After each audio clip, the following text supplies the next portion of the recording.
안녕하세요. 수의사 언니의 고퀄리티 잔소리 수의사 류한빈입니다. 강아지들이 가끔씩 토하고 설사하고 또 밥을 안 먹는 경험 한 번쯤은 있으실 것 같은데요. 강아지들이 구토하는 원인은 너무너무 많지만 오늘은 그 중에서 췌장염에 대해서 한번 이야기 드리려고 합니다. 저한테는 이 췌장염이 조금 특별한 의미가 있는데요. 제가 수의사가 갓 되고 나서 처음으로 맞이한 강아지의 죽음이 바로 원인이 췌장염 때문이었어요. 강아지가 병원에 오기 전에 보호자분이 돼지 목살을 맛있게 구워 드시고 강아지한테도 또 돼지 목살을 많이 주셨다고 해요. 그리고 나서 강아지가 구토를 멈추지 않아서 병원에 데려오셨다고 하고요. 저희 병원 모든 스태프들이 이 강아지의 구토를 치우고 돌아서면 구토하고 치우고 돌아서면 구토하는 이 강아지 구토노를 치우는 게 일이었고요.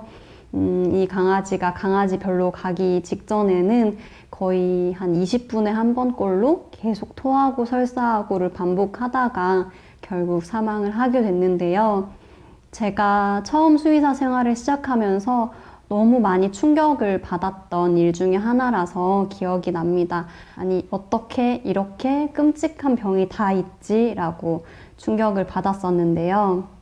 제가 좀 너무 심각하게 말씀을 드린 경향이 있는 것 같은데 이 췌장염이란 병은 정말 며칠 만에 나을 수도 있는 경증에서부터 사망에 이를 수 있는 중증까지 정도가 정말 다양합니다. 아마 이 영상을 보시는 분들 중에서 강아지가 구토를 심하게 해서 병원에 갔더니 수의사 선생님이 췌장염 검사를 한번 해볼까요? 라고 권해주신 적이 한 번쯤은 있으실 수도 있을 것 같아요. 그만큼 꽤 자주 접할 수 있는 병입니다.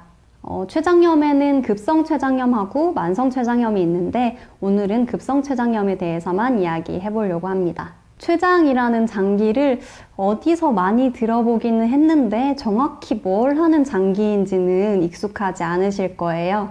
췌장은 크게 첫 번째로 인슐린을 분비하는 장기고 두 번째는 트립신이라고 하는 단백질 소화 효소를 분비하는 장기이기도 합니다.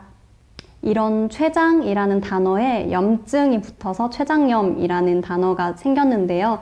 우리가 보통 염증이라고 하면 어딘가에 세균이 감염되면서 빨갛게 되고 곪게 되고 이런 것들이 염증이라고 생각하는데 췌장염은 그런 염증하고는 조금 달라요.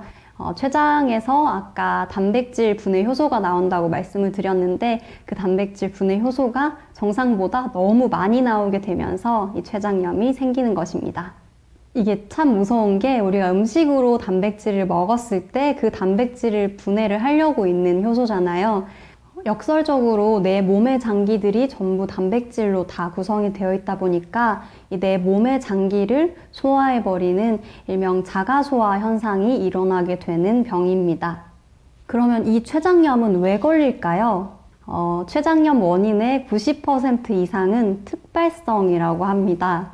저도 싫어하고 주인님도 싫어하고 집사님도 싫어하는 그 단어 바로 특발성, 바로 원인이 없다는 뜻인데요. 보호자분이 원인이 뭐예요? 이렇게 당연히 물어보실 수 있어요. 그러면 저는 몰라요. 이렇게 말씀을 드리면 보호자분이 수의사인데 왜 몰라요? 라고 하시겠죠. 그래서 원인이 밝혀져 있지 않습니다. 이렇게 말씀을 드리곤 합니다. 원인을 알 수 있어야 예방도 할 수 있을 건데 참 답답한 일이죠. 유전적으로 잘 발생하는 개체가 있다고도 하고요. 그 외에 밝혀져 있는 원인들로는 모지방식이, 고지혈증, 외상이나 독성 물질 등이 있다고 합니다. 아까 처음에 제가 말씀드린 그 강아지 같은 경우에는 병원에 오기 전에 증상이 발생하기 전에 돼지 목살을 엄청 많이 먹었다고 했잖아요. 그래서 아마 고지방 식이가 원인이 되었을 수도 있을 것 같습니다.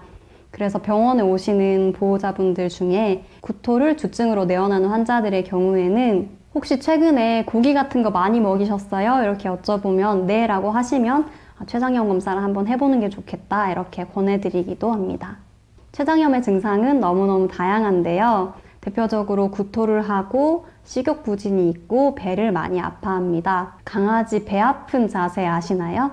강아지들이 가끔씩 이제 팔을, 앞발을 땅에 대고 턱을 땅에 대고 엉덩이를 높이 드는 그런 자세를 취할 때가 있는데요. 그게 강아지 배 아픈 자세입니다.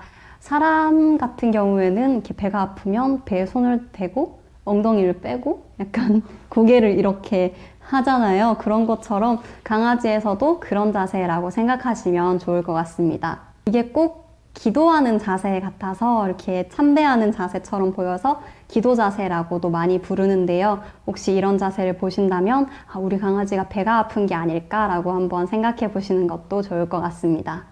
고양이들이 강아지에 비해서 아픈 티를 잘 안 내는 경우들이 많은데요. 췌장염도 역시 강아지에 비해서 고양이들이 잘 티를 안 내서 무증상으로 넘어가는 경우가 많다고 합니다. 급성기가 조금 지나갈 때쯤 피부나 눈이나 잇몸 같은 곳이 조금 노랗게 변하는 황달이 올 수도 있습니다. 황달이 오게 되는 이유는 위, 십이지장, 그리고 쓸개에서 쓸개 바깥으로 나가는 길이 모두 췌장과 다 딱 붙어 있기 때문인데요. 우리가 보통 간이 안 좋으면 황달이 온다라고 말씀을 드리는데 여기선 더 구체적으로 말하면 쓸개가 안 좋아지면서 황달이 오는 것입니다. 이 쓸개 장애는 췌장염이 해소되면서 자연스럽게 나아지는 경우도 있고 평생 후유증을 남기는 경우도 있다고 합니다. 그러면 췌장염은 어떻게 치료할까요? 사실 이 췌장염은 확실한 한 가지의 치료법이 없는 병입니다. 제일 먼저 구토를 하고 전해질이 많이 소실이 되기 때문에 수액을 통해서 좀 탈수를 교정시켜주고 전해질 불균형을 맞춰주고 이런 것들을 하게 됩니다. 그리고 배가 아프기 때문에 진통제를 주고 구토를 하기 때문에 항구토제를 주고 필요한 경우에는 면역요법이나 항생제요법이나 혈장수혈 같은 여러 가지 치료를 병행할 수도 있습니다. 그래서 많이 심한 경우에는 입원을 시켜서 이 모든 치료를 한꺼번에 다 받아야 되는 경우도 있고요. 경증인 경우에는 수액 처치만으로 금방 낫는 친구들도 있습니다. 아마 췌장염 환자가 100이면 치료법도 100가지가 되지 않을까 싶습니다. 처음에 말씀드렸듯이 구토를 일으키는 원인들은 췌장염 말고도 너무너무 많으니까요. 혹시나 우리 아이가 구토를 한다고 해서 췌장염 아니야? 라고 성급하게 판단하시기보다는 동물병원에 데려가셔서 수의사분의 상담을 받으시는 것이 좋을 것 같습니다. 영상이 끝나기 전에 퀴즈를 하나 드릴 건데요. 오늘은 주관식입니다. 아까 제가 강아지들이 배 아플 때 취하는 자세가 있다고 말씀드렸는데요. 이 자세가 어떤 자세인지 댓글로 설명해 주시는 분 중에서 맞추시는 분 중에서 작은 선물을 드리도록 하겠습니다. 댓글 많이 달아주세요. 오늘 영상이 유익하셨다면 좋아요 버튼 눌러주시고요. 앞으로도 내 강아지, 고양이를 위해서 더 많이 공부하고 싶다 하시는 분들은 구독 버튼을 눌러주시면 더 좋은 정보로 더 자주 찾아오겠습니다. 오늘도 영상 끝까지 봐주셔서 감사합니다.